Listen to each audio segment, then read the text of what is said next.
여러분을 주님의 이름으로 축복합니다. 오늘 우리에게 주시는 하나님의 말씀은 이사야 58장 1절부터 12절입니다. 내용이 많으니까요. 제가 쉬운 성경으로 먼저 1절부터 7절까지 읽겠습니다.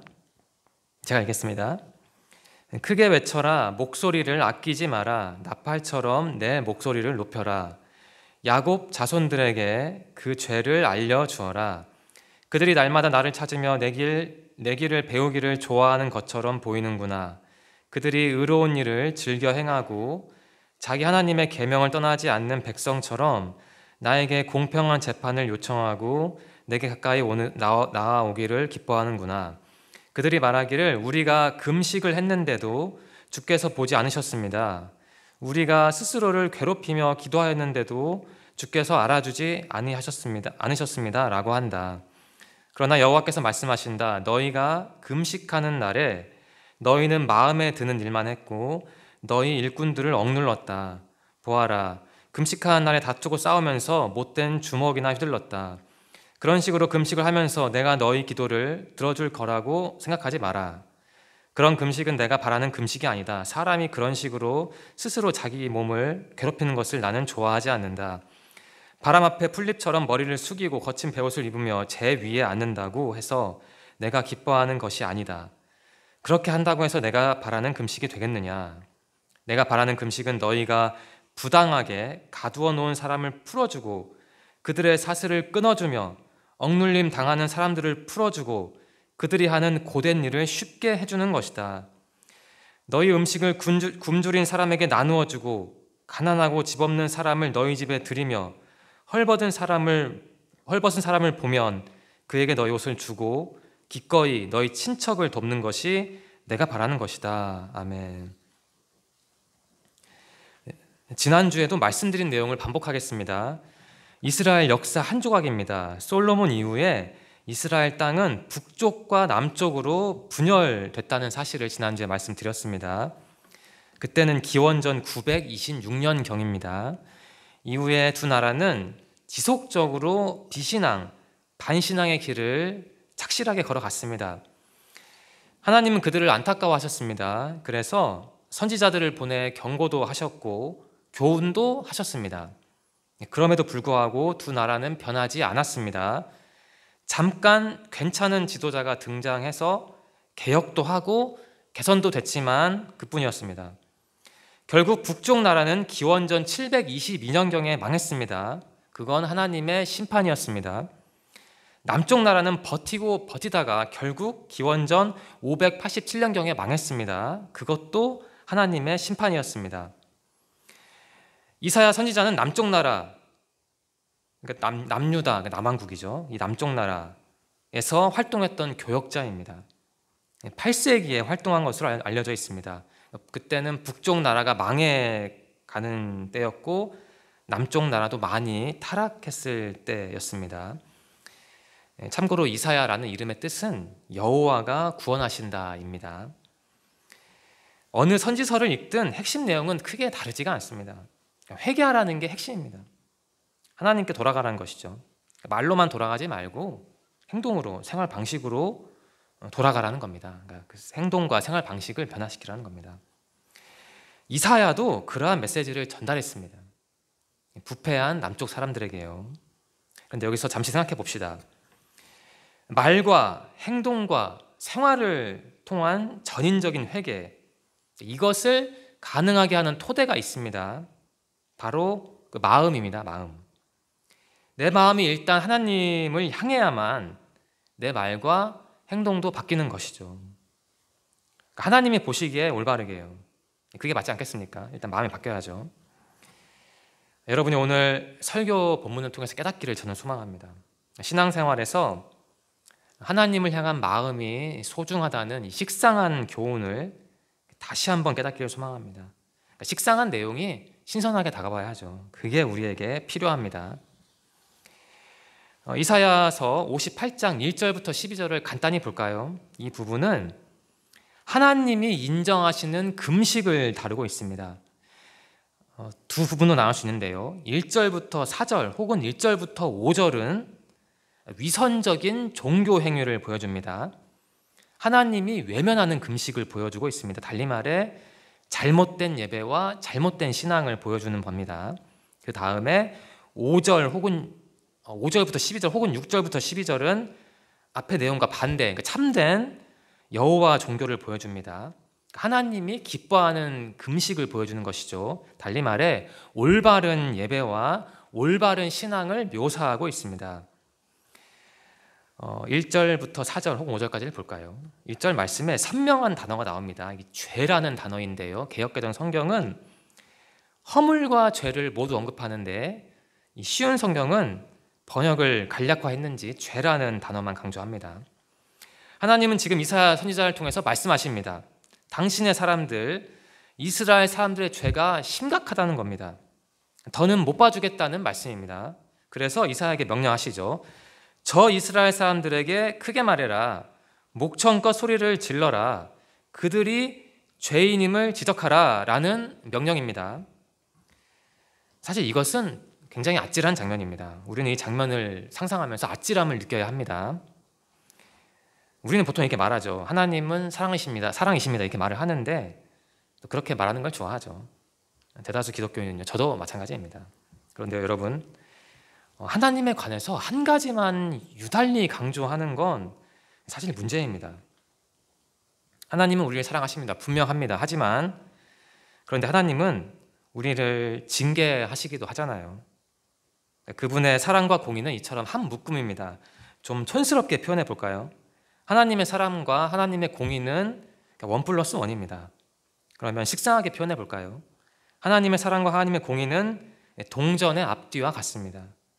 식상하다고 넘기시지 말고 꼭 기억하십시오. 제가 교육자로서 부탁드립니다.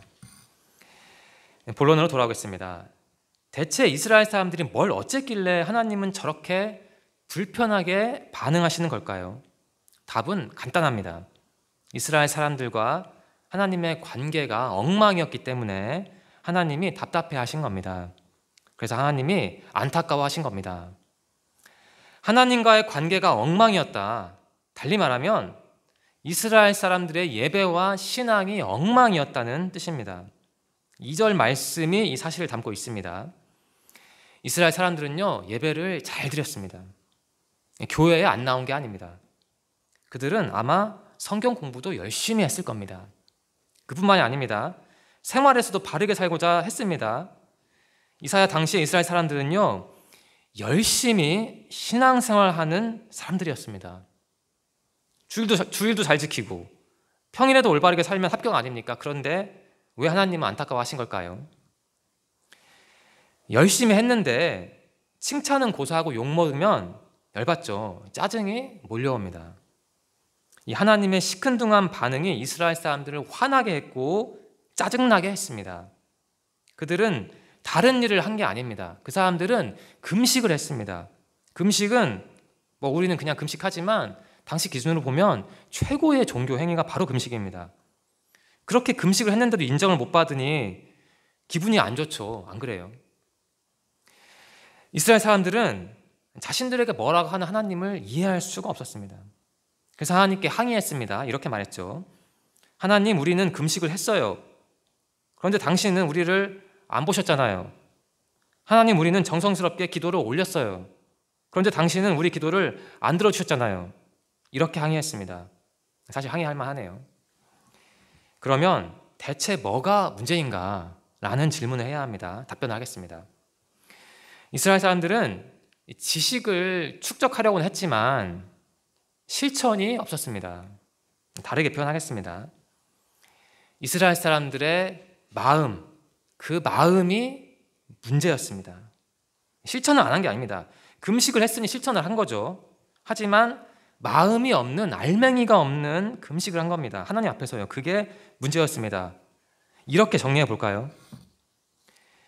이스라엘 사람들이 드린 예배의 목적, 그들이 이해한 신앙의 목적은 하나님과 흥정하는 데 있었다고 어떤 사람은, 학자는 정리합니다.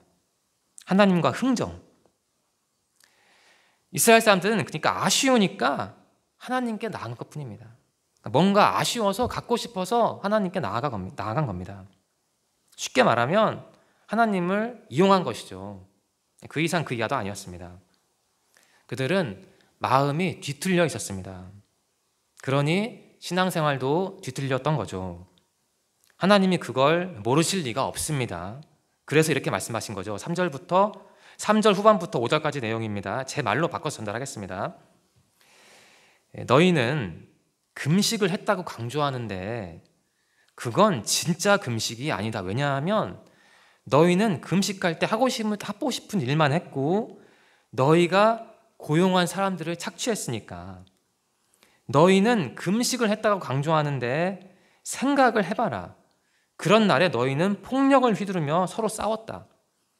그러면서 금식했으니 기도 들어달라고 나에게 요청하면 내가 들어줄 수가 있겠냐? 나는 그런 반쪽짜리 금식을 바라는 게 아니다. 금식한답시고 왜 쓸데없이 고생하냐? 겉으로만 금식한다고 내가 그것을 기뻐하는 게 아니다. 반쪽짜리 금식으로는 나를 만족시킬 수 없다. 하나님이 이렇게 말씀하신 겁니다. 여러분, 하나님의 반응을 보면서 무엇을 느꼈습니까? 저는 교역자입니다. 제 생각에 좀 건방진 표현인데요. 제 생각에 저는 평균 이상은 한다고 봅니다. 저는 제 자신에게 떳떳합니다. 그러니까 모든 경우가 아니라 많은 경우예요. 그러니까 교역자로서 자평하면 그렇다는 겁니다. 다른 사람이 저를 알아준다는 게 아니라요. 그러니까 제가 저를 평가할 때 그렇다는 겁니다. 그런데 만약 하나님이 이러한 저를 보시고 그건 광수 네 생각이고 네가 무슨 평균 이상이야. 기본도 안 된 놈이 아주 착각의 늪에 빠져서 웃기고 있네 라고 말씀하신다면 저는 어떻게 하면 좋을까요? 제가 말씀드리고 싶은 건 이겁니다. 하나님은 다 아신다는 겁니다. 우리가 뭘 어떻게 하고 있는지를요. 그분은 다 아십니다. 그런데 이스라엘 사람들은 그런 하나님을 잘 몰랐나 봅니다. 하나님은 다 아시는 분이라는 그 사실을 이스라엘 사람들은 몰랐던 거죠. 그러니까 저렇게 반쪽짜리 금식을 했던 겁니다. 금식, 여기서 금식은 좁은 의미로 보면 말 그대로 굶는 거고 넓게 보면 예배와 신앙입니다. 오늘 설교는 그 예배와 신앙에 관한 설교입니다. 여러분, 금식의 의미와 목적이 뭡니까? 그건 완전한 자기 부정이라고 합니다. 그러니까 안 먹으면 죽잖아요. 그걸 상징적으로 보여주는 거죠. 그러니까 금식은 정말 죽을 수도 있어요. 오래 하면. 그러니까 내가 죽을 수 있음에도 불구하고 하나님께 나아간다는 겁니다. 그걸 상징적으로 보여준 거거든요. 금식은 하나님 앞에서 부서지는 겁니다. 달리 말하면 금식은 하나님 앞에서 마음을 새롭게 하는 작업입니다. 그런데 이스라엘 사람들은 금식, 그러니까 예배와 신앙의 핵심 목적은 있고 그 형식만 바지런히 뒤쫓아갔습니다. 그래서 반쪽짜리 금식이라고 제가 앞에서 말씀드린 겁니다. 그 사람들이 반쪽짜리 금식을 했다는 얘기는 그 사람들이 하나님의 말씀을 반절만 들었다는 겁니다. 반절만 실천했다는 겁니다. 그들의 교회 안에서의 모습과 그들의 교회 밖에서의 모습이 완전히 달랐습니다. 교회 안에서는 저처럼 경건했겠죠. 저처럼 말과 행동을 조심스럽게 조율했겠죠. 그런데 그들은 교회 밖에서는 어떻게 했나요? 타인을 착취했습니다. 다른 사람들과 대립하며 때로는 폭행하고 싸우고 그러한 일을 했습니다. 한번 이렇게 정리할게요. 그들에게 금식, 즉 예배와 신앙은 하나님 조작 수단이었대요. 자신들의 어줍지 않은 경력을 증명하는 수단이었대요. 지금까지 1절에서 4절 혹은 5절까지 살펴보았는데요. 요약하면 이 부분은 위선적인 종교 행위, 그런 달리 말하면 하나님이 외면하는 금식, 달리 말하면 하나님이 저평가하시는, 악평하시는 예배와 신앙의 모습을 보여주는 겁니다. 그러한 잘못된 행동은, 예배와 신앙은, 금식은 바로 마음에서부터 기인했다는 겁니다. 자, 이제 5절 혹은 6절부터 12절 말씀을 살펴보겠습니다. 지금부터 살펴볼 부분은 앞에서 말씀드린 내용과 정반대입니다. 이 부분은 참된 하나님 종교, 즉 하나님이 기뻐하는 금식을 다루고 있습니다. 잘못된 금식은 마음에서 시작했잖아요. 마찬가지로 올바른 금식을 하려면 신앙적인 마음이 선행되어야 하겠죠. 여기서 우리는 올바른 금식에 관해서 두 가지를 꼭 기억해야 합니다. 두 가지가 중요한 첫 번째는 이겁니다. 이웃을 자유롭게 하라는 겁니다. 그게 올바른 금식의 첫 번째 교훈입니다. 6절 말씀을 제가 읽겠습니다. 내가 바라는 금식은 너희가 부당하게 가두어 놓은 사람을 풀어주고 그들의 사슬을 끊어주며 억눌림 당하는 사람들을 풀어주고 그들이 하는 고된 일을 쉽게 해주는 것이다 라고 하나님은 말씀하셨습니다. 이게 바로 올바른 금식이래요. 이게 바로 올바른 신앙이고 예배래요. 그렇다면 두 번째 형태의 올바른 금식은 뭘까요? 7절 말씀인데요. 이렇습니다. 너희 음식을 굶주린 사람에게 나누어 주고 가난하고 집 없는 사람을 너희 집에 들이며 헐벗은 사람을 보면 그에게 너희 옷을 주고 기꺼이 너희 친척을 돕는 것이 내가 바라는 것이다. 이게 바로 올바른 두 번째 금식이래요. 올바른 예배와 신앙이래요. 어려운 사람 도와주는 게요. 이 6절과 7절을 읽으면요, 저는 마음이 무척 상쾌해집니다. 뭔가 흐트러졌던 게 다 정리되는 느낌입니다. 어두웠던 게 사라지고 서광이 비춰오는 인상을 저는 받습니다. 6절과 7절을 읽으면요. 여러분은 6절과 7절을 읽으면서 무엇을 느끼셨습니까? 분명히 느끼신 바가 있을 겁니다. 6절과 7절은 금식, 달리 말하면 예배와 신앙의 본질을 보여줍니다. 금식, 예배, 신앙은요, 쉽게 무시당하는 사람들과 함께하는 겁니다. 부당하게 희생당하는 사람들 편에 서는 겁니다. 굶주리고 아파하는 사람들을 내 힘으로 지탱하는 겁니다. 이 금식, 예배, 신앙에 관한 하나님의 정의는 바로 사회적 약자의 그 인권을 존중하고 보호해 주는 겁니다.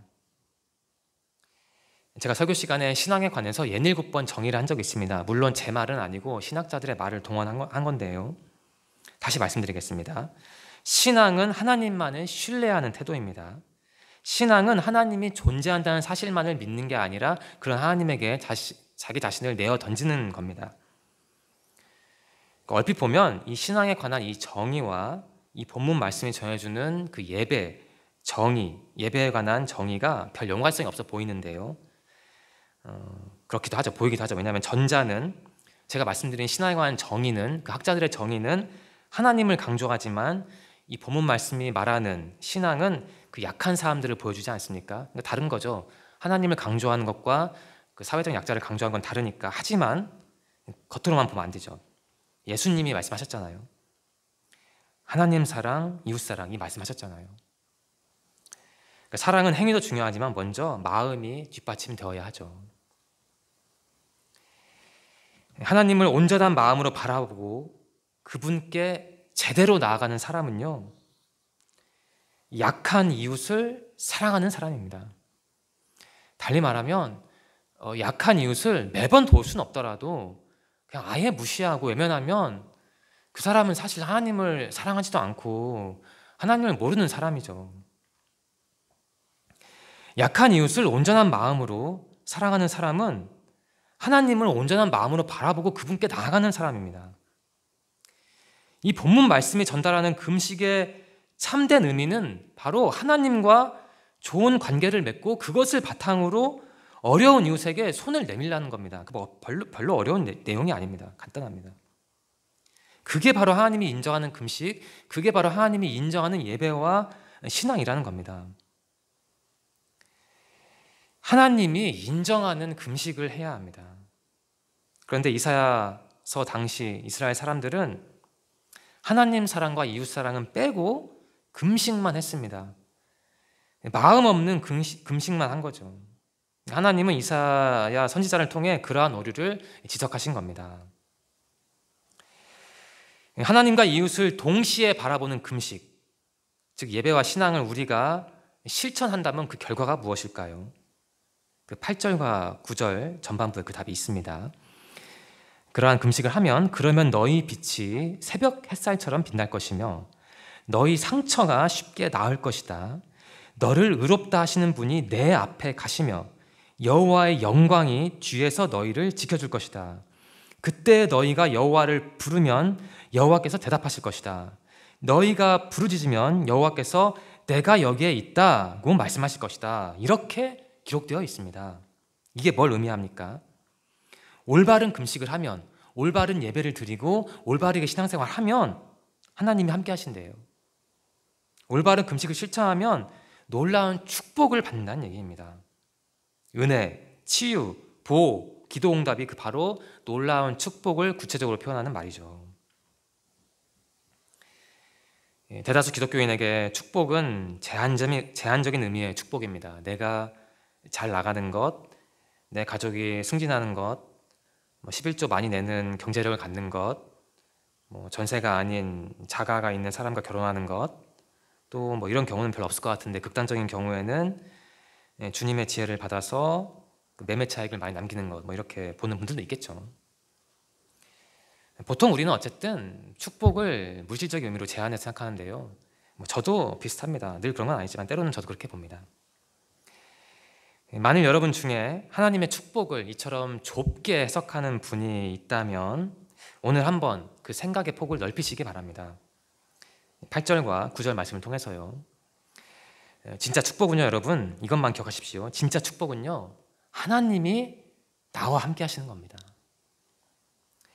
하나님의 마음과 내 마음이 일치하는 겁니다. 그러면 됩니다. 사실 그러면 돈이 없어도 되고 친구가 없어도 됩니다. 하나님과 함께 하면 그냥 그걸로 끝인 거죠. 더 바랄 게 사실 없는 거죠. 그 외에는 하나님이 주시면 좋고 안 주시면 말고 그런 거죠. 비록 내가 객관적으로 볼 때 좀 뒤처지더라도 하나님이 나와 동행하시면 그 부족함은, 나의 부족함은 오히려 나의 흔들림을 잡아주는 닻이 됩니다. 이 닷이라는 단어를 기억하십시오. 반면에 내가 객관적으로 볼 때 잘 나가는데 한참 평균 이상인데 상위권인데 하나님이 나와 함께하지 않으면 내가 누리는 넉넉함은 덫이 될 수도 있습니다. 이 닷과 덫, 한 획 차이지만 모양이 비슷하지만 그 의미는 정반대죠. 이 신앙생활에서도 미세한 차이가 큰 차이로 넘어갈 때가 많습니다. 오늘 하나님을 온전한 마음으로 바라보고 그분과 함께 하십시오. 오늘 하나님과 함께하는 게 내일 하나님과 함께하는 것과 볼 때 24시간 차이밖에 안 납니다. 별 차이 안 나죠. 하지만 이 신앙생활에서는 작게 보이는 게 결코 작지가 않습니다. 적게 보이는 게 결코 적지도 않습니다. 꼭 기억하시기 바랍니다. 그 미세하게 보이는 것을 진중하게 다루는 신앙인이 A급 신앙인이겠죠.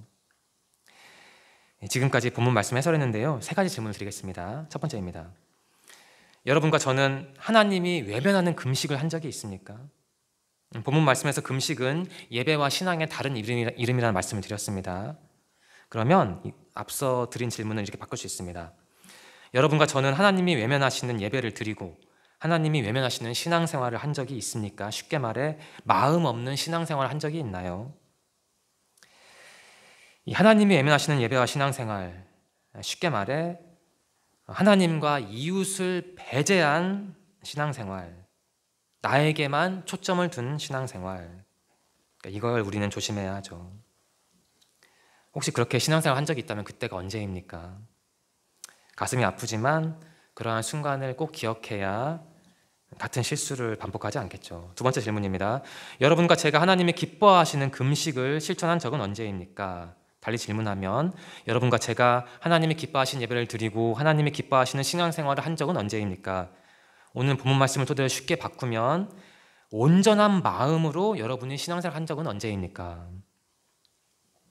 하나님이 기뻐하시는 예배와 신앙생활, 이건 쉽게 말하면 하나님과 이웃을 섬기는 신앙생활입니다. 나라는 중심에서 탈피해서 주변을 챙기는 신앙생활입니다. 여러분은 언제 여러분에게서 탈피해서 어려운 이웃에게 나아갔습니까? 그때가 언제인지 한번 기억해 보십시오. 세 번째 질문입니다. 여러분이 하나님께 가장 받고 싶은 축복은 무엇입니까? 이 참된 축복을 얻으려면 하나님이 인정하시는 금식, 즉 하나님이 인정하시는 예배와 신앙생활을 해야 합니다. 그렇게 함으로써 얻는 축복은 참된 축복인데 그게 바로 은혜고 치유고 응답이고 응답이고 바로 하나님의 보호하심입니다. 이게 가장 중요합니다. 물질적인 건 물론 중요하죠. 필요합니다. 하지만 부수적이어야 합니다. 부수적인 것을 가장 중요한 것으로 착각하면 안 되죠. 진짜 축복이 무엇인지 오늘 꼭 신앙적으로 정리하시기 바랍니다. 설교를 마치려 합니다. 오늘 우리는 하나님이 원하시는 예배와 신앙이 무엇인지 배웠습니다. 금식이라는 가시적인 주제를 통해서요. 마지막으로 정리하겠습니다. 하나님이 우리에게 요구하신 예배와 신앙은 어려운 이웃을 자유롭게 하는 겁니다. 어려운 이웃을 보호하는 겁니다. 하나님이 우리에게 요구하신 예배와 신앙은 우리의 삶과 맞물려 있는 예배와 신앙입니다. 하나님이 우리에게 요구하시는 예배와 신앙은 우리의 마음이 담긴 예배와 신앙입니다. 이것만 기억하면 됩니다. 마음이 담긴 예배와 신앙, 이것만 기억하면 됩니다. 이제 한 줄 나눔을 하겠습니다. 제가 설교를 준비한 다음에 제 설교를 한 줄로 요약한 겁니다. 바로 이겁니다. 예배와 신앙은 마음에서부터. 여러분, 저와 여러분의 마음은 오늘 어떻습니까?